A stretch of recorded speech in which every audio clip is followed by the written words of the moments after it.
and that it's pretty surprising how little preparedness there is for it. Now, it's tricky because this is a global problem, so how do countries work together? Which countries should put up what resources? And every aspect of it, the resources to go engage in the affected countries, the allocation decisions. As we've seen various flu scares come along, we haven't had a super good response. So the paradigmatic examples are smallpox for an intentionally caused thing, that there was a simulation called Dark Winter that didn't come out very well, i.e. smallpox scored 1 and humanity scored 0. Flu epidemics, where we always talk about the potential recurrence of a 1917 like Spanish flu problem, and then Ebola, which although it was much smaller, there was some luck involved in that. Because it wasn't spread through respiratory contact, the reproductive rate was a lot lower, and it was basically people who were sick or dead who were doing most of the transmission.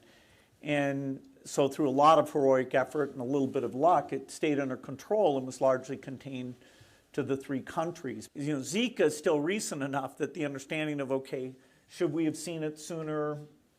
Even understanding what the steady state case looks like in terms of immunogenicity, why it showed up in South America and didn't show up in Africa. I know people are hard at work trying to answer these questions. So the lessons from that one, I'm not trying to minimize that one at all, but I think they're less clear than from Ebola.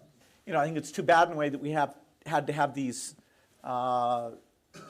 epidemics to get us to move, but the timing in terms of the science, the recognition that epidemics don't respect borders, and so whether you're looking at this through a humanitarian lens or a purely domestic lens, these are investments that should be made. I think this is a very positive step. About the safety of vaccines.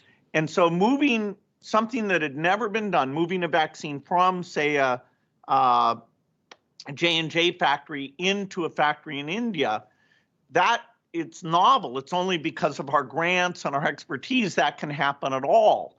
The thing that's holding things back in this case is not intellectual property. There's not like some idle vaccine factory with regulatory approval that makes magically safe vaccines. You've got to do the trials on these things, and every manufacturing process has to be looked at in a very careful way. There's all sorts of issues around intellectual property having to do with medicines, but not in terms of how quickly we've been able to ramp up the volume here.